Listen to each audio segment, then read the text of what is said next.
My employees have that flexibility in that it's not set hours.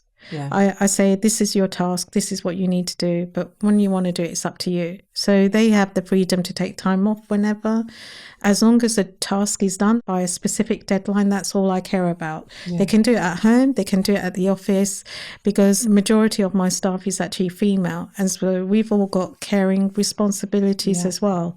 It doesn't make sense that my lifestyle is adjusted to that, but not to them, because that's unfair.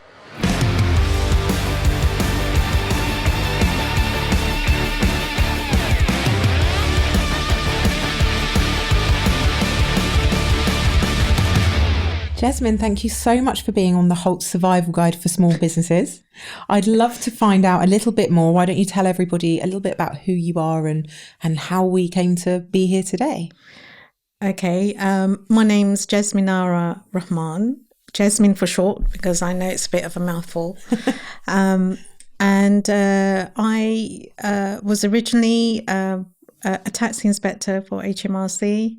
For about 15 years, I left and then set up my own consultancy in 2015.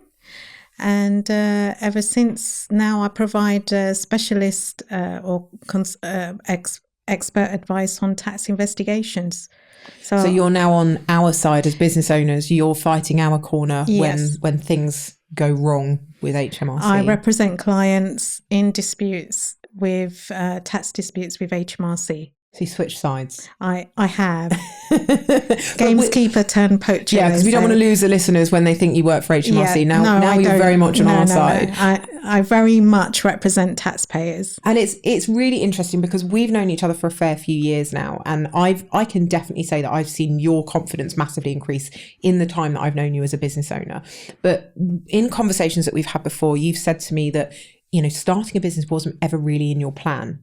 And you've kind of never had much of a business plan, and you were kind of dragged kicking and screaming into business ownership. And I think this is a really interesting, it interests me because when I first started my first business, it was to make a little bit of extra money so I could travel. And then it went really well. And I say really well, financially, it didn't make much money, but it made me the same amount as I made when I worked full time. So I was earning 2 full-time wages, which was lovely, but I was killing myself managing both. And I had to give my business a chance. And I really didn't want to. I did not want to leave employment, and I didn't want to be a business owner. And I found it all very, very scary, but I took that risk. And I never had a business plan. And even now, even with the businesses that I run now, which arguably have been very successful, I don't have a business plan. And I think we all get very bogged down when we're starting businesses. We think we have to have it all planned out and we have to know exactly what the goals are. And I'd love to hear a little bit more about that when you started and how you muddled through and winged it without, and how 9 years later we're here, you've got a very successful business, but you haven't taken that traditional route that we all are told we need, business plans and we need to have a map of exactly what we're going to do. You've not done it. So I think we've got that in common, you and I. We have. So how did you manage that? Like, how did you start out and make it successful without all of those things? One of the common barriers, I think, between in setting up in your own business is people are afraid to leave their secure jobs. And so that's the first hurdle for a lot of people in that it's very difficult to take that all-out risk in setting up on your own and leaving a secure income behind. So what do you think the fear is? You think it's the fear of I'm not going to make enough money? It definitely. And the fear of everyone's going to realise that I failed and judge me for it? Definitely. Yeah. And did you feel those things? Actually, my reason was, one of my main reasons was I wanted to go into lecturing. So I left that and I wanted to fulfill one of my dreams, which was to be a university lecturer. So I actually did my teaching qualification, and it was, and then I started looking for vacancies, and I did actually achieve that dream. But I met up with one of my ex-directors from HMRC. Now, she had retired. Her name was May Anderson, and she's Scottish. I'm very awful at accents, so I'm not going to do the Scottish offend the brogue. Scottish people watching. Yeah, a lovely accent though it is, but I just can't mimic it. And we met up over lunch and in Spitalfields, and she just said to me in her very brusque way, "You don't be stupid, Jesmin. Go back into tax." And it was literally her that made me pivot what I was going to do. Abandon the dream. Because she said, you can go into lecturing any time you want. Give it 1 year tax. Give that 1 year, and if you don't like being on this side in tax, go back into what you want to do. But you can't leave it for a few years, because you need to be up to date with your knowledge in tax. So you can't have a gap and then go back in, because it's difficult. And she said, you try it, take my advice and try it. So it's all her fault then? It is her fault, yeah. That I literally, it was because of her I went back into tax. And I'm assuming you don't regret it? No, I don't. It was really actually the best decision I could have made at the time. Did it feel different for you? Because obviously you went from working for HMRC to totally switching sides. What was the emotional switch that you made? Did you feel more job satisfaction? Was there more motivation and passion for it when you were arguably on the kind of little guy's side? I felt the small, medium businesses were not represented in the way they needed to be. And in HMRC's tax gap reports, you'll see the majority of the gap in taxes collected is allocated to small, medium businesses. So a lot of the targeted activities actually on small and medium businesses. Right. And I felt that there needed to be a fair representation. And if I could cascade my knowledge, which is what I do on LinkedIn, and help to nip that in the bud, disputes that could get to somebody like me, and nip that at the beginning and help with my advice, and that I felt it was worth it. Yeah. So kind of like a little tax superhero for people. Yeah, I try. I don't think it's me blowing smoke to say that you are exceptionally good at what you do. You have created an incredibly strong reputation for being very good at what you do and the results that you get for people. Yes. And I think that speaks to your passion for helping people. And, we all need to get paid for the work that we do, but having the passion for helping people would you say that's one of the key things that's kept you going for 9 years? Definitely gives me great satisfaction when I managed to uphold a case for the client. Great, because these tax investigations have such a heavy toll on business owners, and it's not just financial, right? It flows out to every area of their lives. Majority are in depression. By the time they've come to me, they're overworked, they're stressed, and they're in depression, and they're being medically diagnosed with depression. Wow, that's tough. That must be really tough on you though, to take that emotional load on, because I know you're the specialist when it comes to the money, but there's got to be some of that, the emotional toll that comes out in there your is, but that's well. Where you have to be careful as well, because at the end of the day, you can't play mother. Yeah. And there's a barrier. There's you have to be careful because you can't replace that role in their lives and become the complete emotional support, because you're not their mum. They're an adult. Yeah. But you can signpost them to the services that they need, but you cannot provide the complete emotional support that maybe their family should be providing. Yeah. But I definitely have had those moments. I've had those times when a client is suicidal and they're in the car park and they're talking from their car and saying that they can't bear it anymore. And I think that also shows in my reviews as well and testimonies. There's the times when they've been in a dark space and I have guided them out of it. And that's not something that you would necessarily expect. You know, when you went into this, you probably weren't expecting to have that level of compassion and empathy with the people that you work with. So it's amazing skill that you must have honed to be able to, but also to be able to keep yourself safe from that, because it's quite easy to let that ebb into your life and put a lot of extra pressure and stress on you. And thinking about that, like as a business owner for 9 years, and you had 2 youngish children at the time when you took this risk of going out on your own, I've got right? 4 children. Sorry, 4 children. That's all right, times 2. 4 children. My goodness. For some reason, we've only talked about the younger 2. The younger 2, yeah. Because we normally talk about Aidan and Armand. The ones that still are at home. Yeah. So they're all home. How did you, like when They're all at home. All at home? All 4 of them. Oh my goodness. I can't even imagine that. So what's the age range on them? From 25 to 13. 25 to 30? Yeah, 13. 13. Yeah. I was going to say 25 to 30. You're not old enough to have a 30-year-old. No. Goodness me. So with those kids at home, like what went through your head as you took that risk into, like, was the family supportive? Was it frightening to you? What about the people in your wider circle beyond the family? I just think that one door closes, another door opens. And I didn't look back. I looked forward.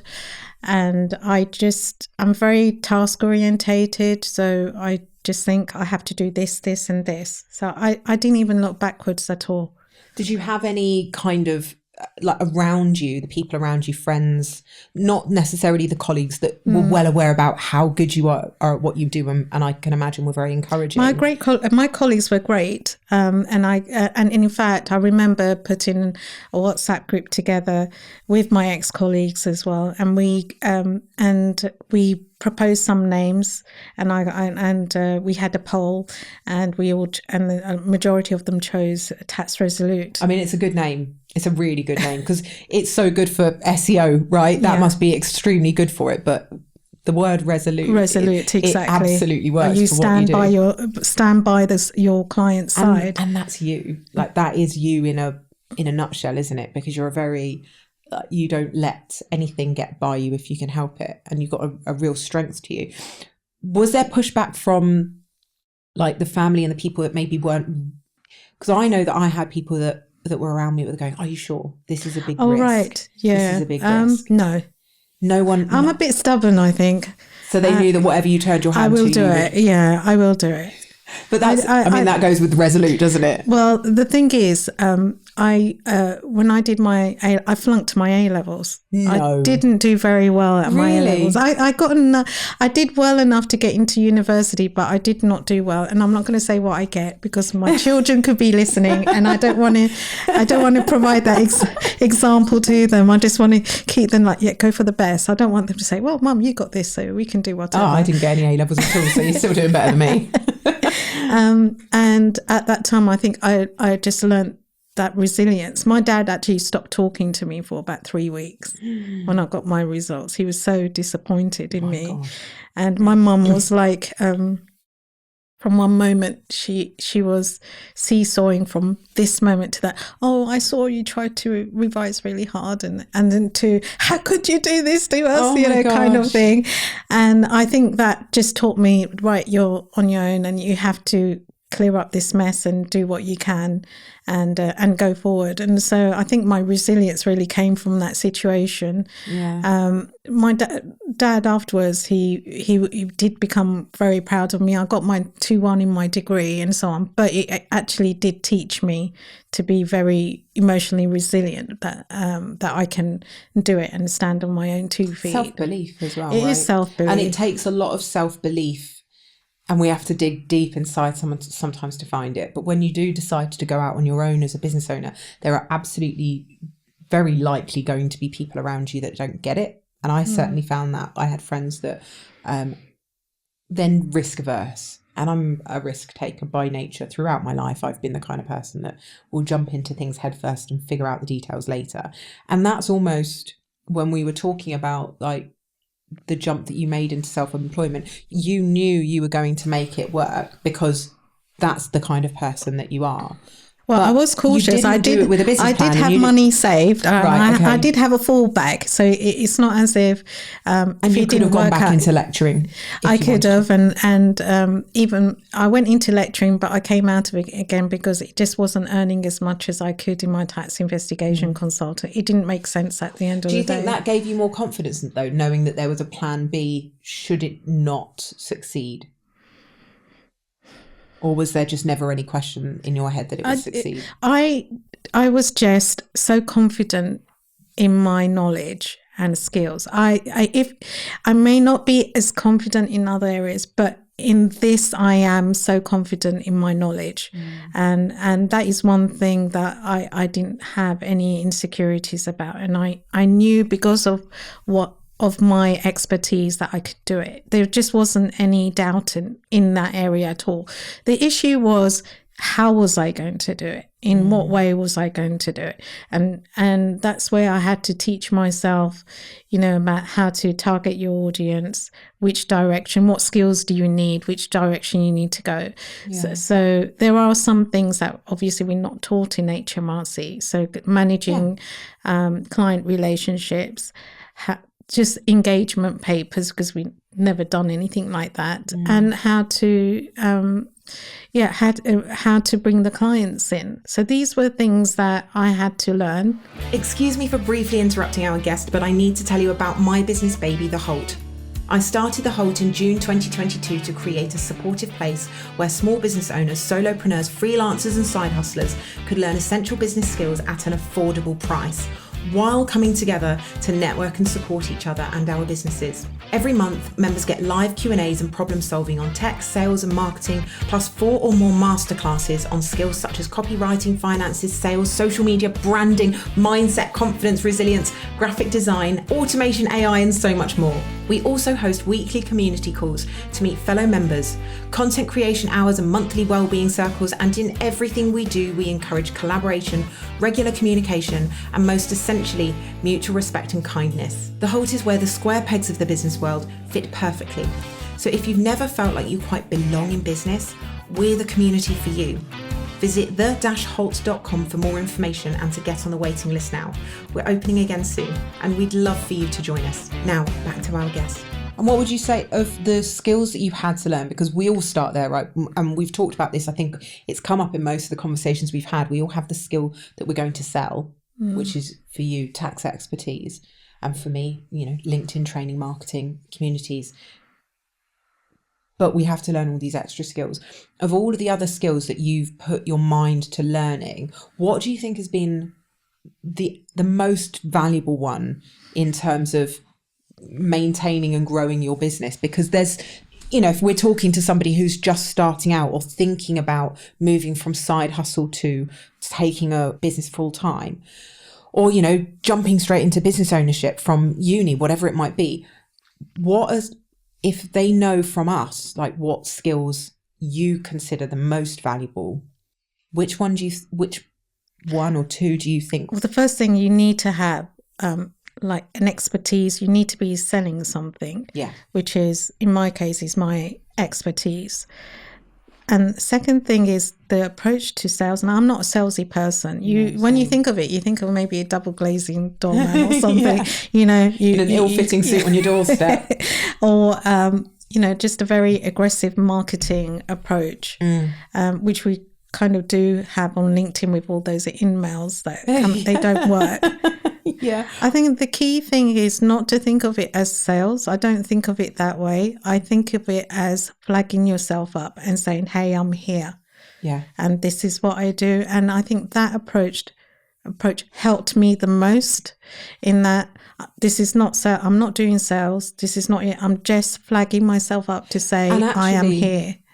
With what you do, and I know this because I actually worked with an insolvency practitioner a few years back when I was doing LinkedIn training, and that approach, especially for what you do, is so crucial, because you're not going to necessarily know who's in trouble, and the people who might be in trouble are probably in a state of emotional dysregulation, fear, panic.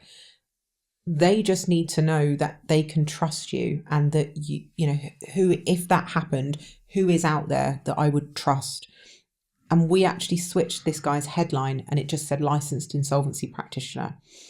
And we switched the headline to ready to talk about insolvency when you are. And we just made a tiny little switch, but it said, I'm not going to try and sell to you, but I'm here for you when you need me. And it made him 60 grand in the first 6 weeks. Wow. Which was wild, because people just, that one little switch in his marketing was, I'm not here to push you into working with me, but when you need me, I'm here. And I'm imagining that it's a very similar approach with you, is you are consistently showing up on LinkedIn, and correct me if I'm wrong, but that's where you get a large amount of your business now, right? I do now. Before, I mean, it's all word of mouth. But I've also seen the level of clients it's gone to a bigger kind of a bigger range of clients, and bigger companies as well.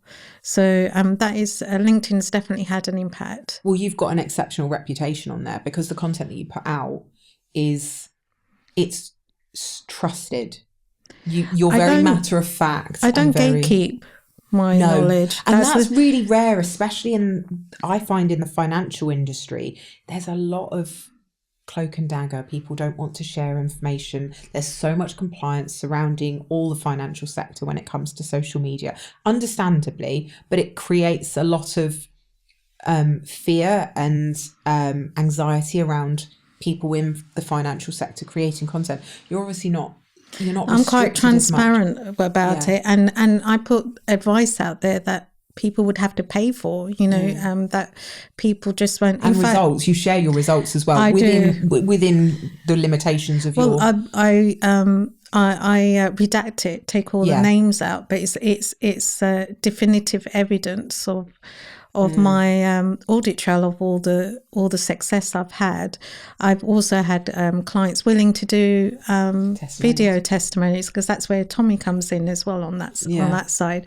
And in my area, I've been quite blessed, because not many clients tend to come forward in this area and to say, I've been subjected to a tax investigation because of the reputational risk. There's a huge amount of shame attached to that, which, I mean, it can happen to anybody, and you don't have to have done anything terribly wrong or certainly not intentionally wrong to come up against it. And so it shouldn't have the shame around it. No, they shouldn't. And I've got several video testimonies where clients are so happy that they're willing to go on video to say that's what amazing, a great service I provide. Do you find, and you said that you're really confident in your abilities now, and you were even from the very beginning of running your business, has that leaked out into other areas of your life now? Do you find, because from my point of view, having known you for 4 years now, I would say that you are a more confident person holistically, like in all the areas of your life. It's all your networking stuff, isn't it? I've had no choice. Yes, every time I come up, I have to do the rounds and have to. She's there with bells on. Otherwise, I was just standing in the corner with Billy No Mates in the corner. It's wonderful to see that you've grown like that, and I think a lot of younger entrepreneurs, especially, when I'm not putting myself in the younger category, I wish, but we come into business expecting things to just go brilliantly straight away. And actually for you, it did start extremely strong. You had a lot of amazing connections and a lot of respect in your industry. So it was built up very slowly. It didn't happen straight away. No, but I mean, you were profitable. I was, I mean, in that I wasn't earning loads and loads of money, but in the beginning, but it was enough that I was comfortable to pay my bills at the end of the day. And confident you were on the right track. Yeah, exactly. Yeah. So that was fine.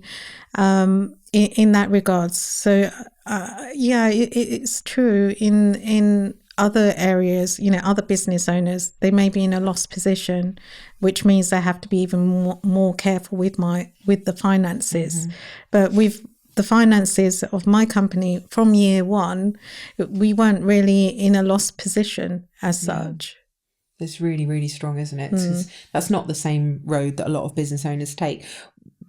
We've got you here, and we know from what you've said, you are an incredible tax expert and you're fighting on our side. So with a view to the fact that predominantly the listeners to this podcast are going to be small business owners, side hustlers, people thinking about starting a business.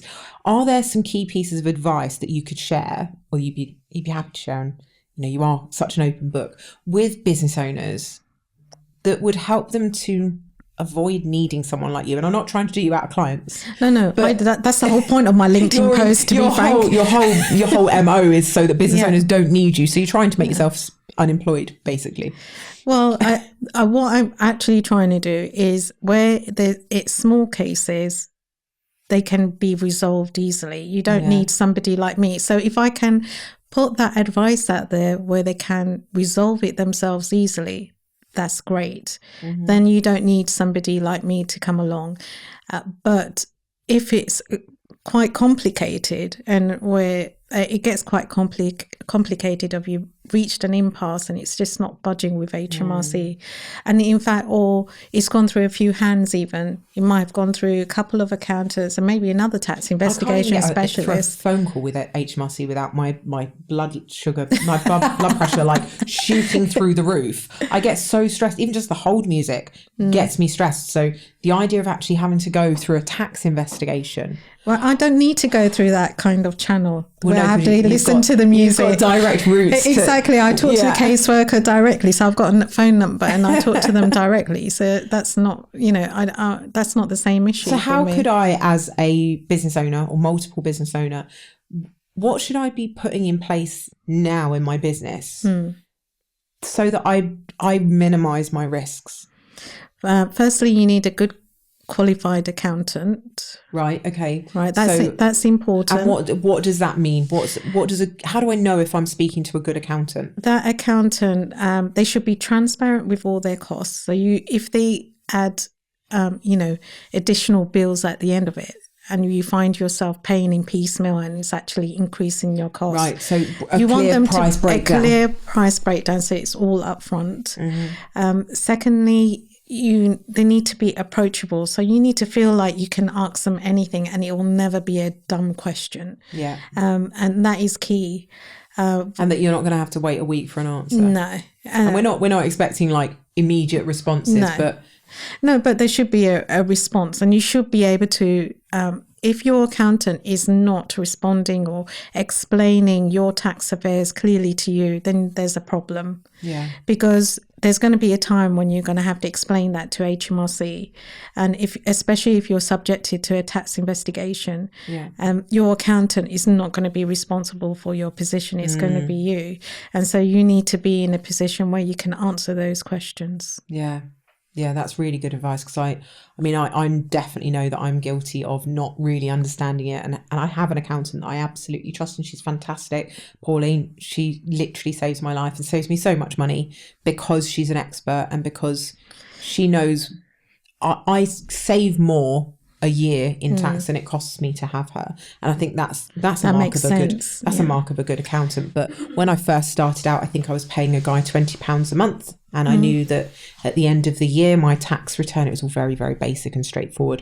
My tax return would be done. But then the next time I had a new accountant, I went from, I didn't know, I was paying per month, but I didn't know what that actually covered. And then I needed to register for VAT, and suddenly the bill went right up. And then I was a limited company and it had gone up with that as well. And then it was extra for the bookkeeping, and then it was extra to have the zero account set up. And I was there going, well, hold on a minute, like, what's my monthly fee covering? Why is it not covering the bookkeeping? Why am I? But that makes sense for you because. But I didn't. I should have got those price breakdowns at the beginning. Yeah, that as well. But if you delegate that task to somebody else to do, right, it makes sense, because what you can earn in that time, rather than you actually carrying out those tasks yourself, it doesn't make sense. And HMRC doesn't expect you to be a tax expert, but they do expect you to take reasonable care over your tax affairs. Yeah. So if you're just signing off your tax returns and roughly you've earned, maybe like £500,000 a year, but for some reason it's 300,000 or 350, there's like 50, 100K missing for whatever reason. These are things that HMRC would expect you to be able to notice straight away, that there's something wrong with the turnover or there's something wrong with the expenses claimed. And the accountant should be providing you a breakdown, because at the end of the day, the prime records are being provided by yourself.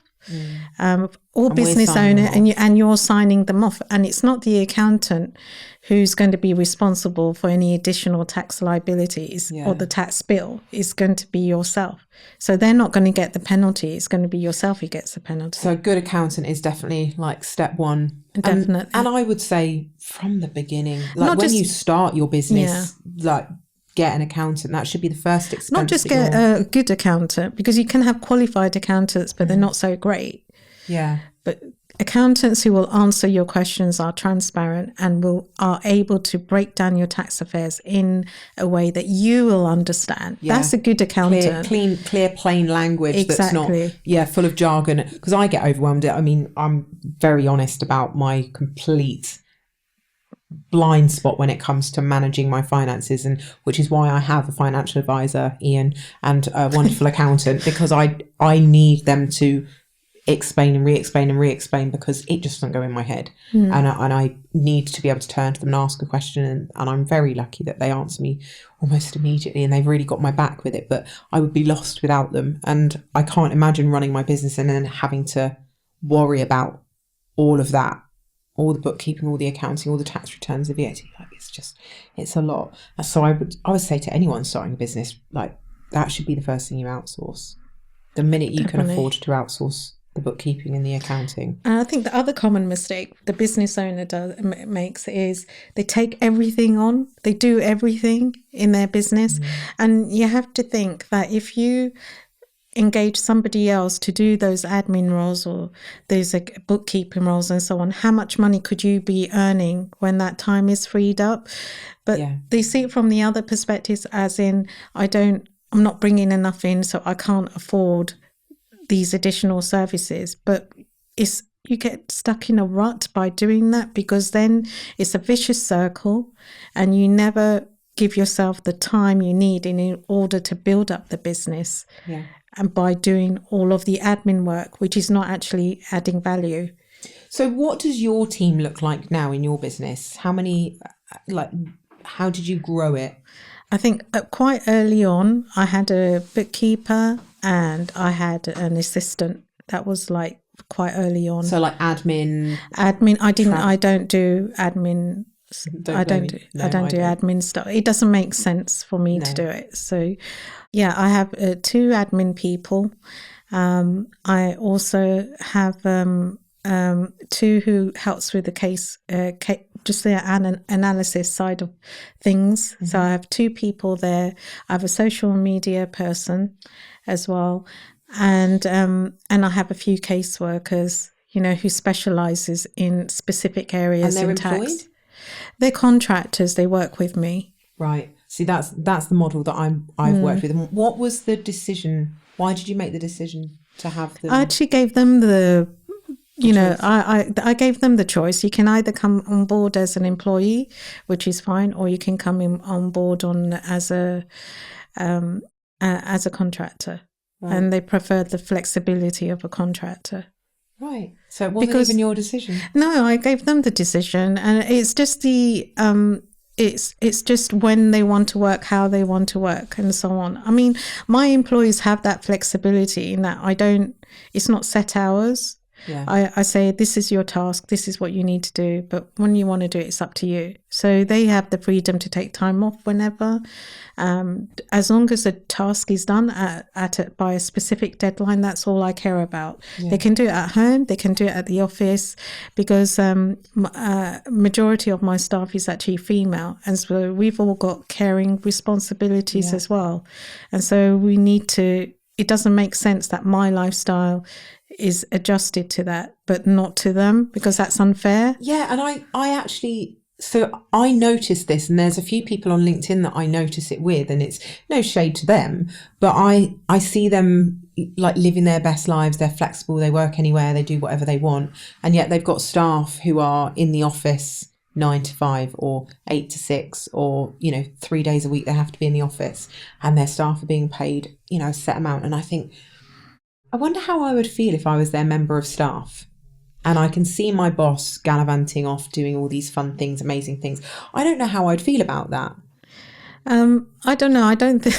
I know that they're the boss. I know that they're the boss, but I wonder if that's not a particularly motivating way to run the business. If you're being seen to be, I'm paying them this wage and it's a bit flexible, but here I am, and that's giving me my best life. I don't know if that feels like good leadership to me. And to do what you've done in creating kind of an equal plane where, if you get the flexibility to work when you want and where you want, they should have that as well, and have the control over whether they want the employed life or the contractor life.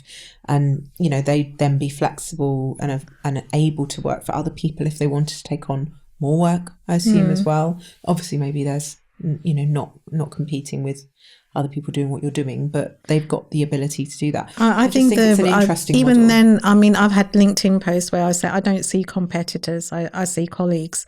So I think there's more than enough work for everybody in this, for HMRCs that's creating this. I don't think we need to come into conflict or be competitors over the work, and that I've seen, because we've had collaborations as well. So I've worked with other companies, I've worked with other tax investigation specialists. One of my areas is alternative dispute resolution, which is a mediation, and that's my my niche, my expertise is there. So I've had other tax investigation specialists bring me in just to deal with the ADR side, to help them through it, which I've got no issues with doing that. I've got no issues in providing advice over the phone to other tax investigation specialists, and I've done that as well in the past. And that's my MO as well when I'm working with people, is I want to support people within my own industry. I've got a community of business owners. There's other LinkedIn trainers. You have other LinkedIn. I've seen them. There's probably 5 or 6 different LinkedIn trainers in there, and people are like, "Oh, can I join your community? Because I'm a LinkedIn trainer as well." I'm like, "Yeah, it's fine." Because you're confident in your skills. That's why you know what you can do. If they're going to learn something from me that helps them to become better as a LinkedIn trainer, or maybe I'll learn things from them. That's a good thing for all of us. I'm absolutely on your page. I'm curious to know though, as a business owner, you've been doing this for 9 years. It's a fairly tough industry. Like, what would you say have been maybe the negatives of becoming a business owner? Like, where has it maybe not been what you thought it might be, or where have you experienced more sort of turbulence with it? I think the pressure is all on you. Yeah, you don't. At the end of the day, you're the decision owner, and you've got and the decision maker. Well, so that's a lot of extra. The mental load of having 4 children is huge, right? Well, they come first, and so sometimes my business has to take a backseat, and I have done that. And I in 2019, when my dad passed away, that year was I spent time going to the hospital, and that was because of the flexibility of my business. But my business definitely took a backseat because family is more important than the company. And that's something I've held throughout all these years, that if your family needs you, and you just have to be there for them. And it can be a real struggle as a business owner when you're obviously in a position where you were earning all right at the time that would allow you to do that. And I know there have been times where I've been torn because I haven't had the financial backup, that if I don't work, and I was panicking because I had to make a really tough choice. And I've had, sick baby tied to my, wrapped up on my chest, trying to cuddle him because he's poorly, and I still need to get the work done, and all I want to do is lie on the sofa and cuddle him. And it's really, really tough as a business owner to make calls like that. And I'm glad that you obviously created a business where you could be by your dad's side when it was I think time. Because when at the stage you was at with your children, I was actually employed by HMRC, so I had my children while I was in HMRC, so I had that support. So I mean, as an organisation, HMRC is quite family friendly. and they're quite flexible. Yeah.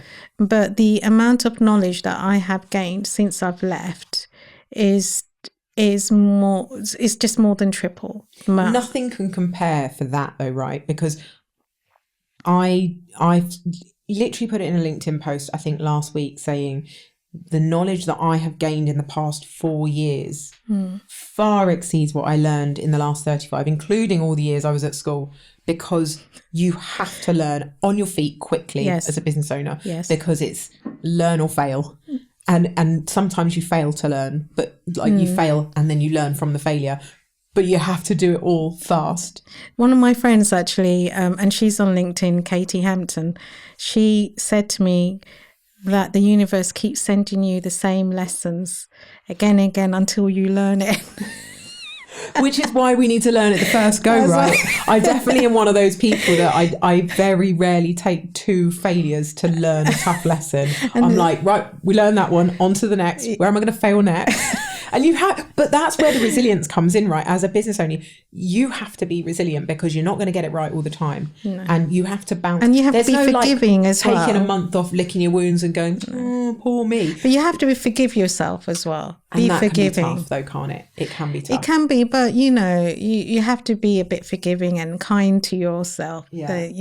Things happen and just step forward. I find think the older I get as well, the harder it becomes to be bad at something, because the last time I started something brand new prior to these businesses was learning to drive when I was 17. And I haven't really just started something new that I've been rubbish at since then. And the older you get, the harder it becomes to start from nothing and go, I'm going to suck at this for a while. And I just have to take that on the chin, because we just tend to do things that we're already good at, or that we know we're going to be quite good at. You've already established your base. Yeah. And that's where you're leaping from. And it sucks for the ego as well, right? Because you're just like, wow, I'm really bad at this. And everyone can laugh at me. It's like, that's why I don't go in a gym. I won't walk in a gym because I know that I'm going to feel really self-conscious because I don't know how you did that comedy show. Oh, yeah. But that was a one-off. I mean, that was... that was outside your comfort zone, wasn't it? It was well outside my comfort zone, but there was money. A large amount of money. And you had the American comedian with you as well. Yeah, I had... She was the one that cracked the jokes. She was the one that made me... She was my Bronson. Yeah. She was my emotional support lesbian. I'm going to call her that. If she watches, Beth, I'm sorry. But if she watches it, that was... I'm very good at pushing outside of my comfort zone when I'm getting paid. Yeah. If I'm not getting paid, I'm not doing it, which is why I probably failed to walk up Kilimanjaro, because I was raising money for someone else. If they paid me 50 grand to walk up Kilimanjaro, I'd have made it to the top. But the 50 grand was already in the charity pocket by then, so it was fine. Jesmin, it's been such a pleasure chatting to you. And do you know what? We actually haven't done this properly since we had our one-to-one all those years ago, actually on sofas having a good old chinwag. So it's been really lovely to chat to you and actually find out more about the journey and what it's taken to get to where you are. So thank you for sharing. You're welcome. And I shall see you again soon. Before you go, I just need to tell you about our brilliant podcast sponsor that aligns so well with our own mission at the HoLT. While seasoned podcaster Wendy C was consoling a friend about a toxic workplace experience, she realised that workplace abuse is so widespread, and yet so many people are suffering in silence, often alone. Safe Space from the Workplace is a new podcast for everyone. If you find yourself in a toxic workplace, you're a leader or business owner feeling out of your depth, or you have a friend or family member struggling at work, this podcast is for you. Wendy will be talking about everything workplace related, including survivor stories and speaking to experts specialising in tools to cope with burnout, discrimination, redundancy, grievances, medical issues, women's health, and so much more. The podcast aims to empower employees and educate leaders and business owners and help people who find themselves in toxic workplaces to realise that they're not alone. Subscribe to the Safe Space from the Workplace podcast on the links below. Thanks for listening, and I'll see you next time.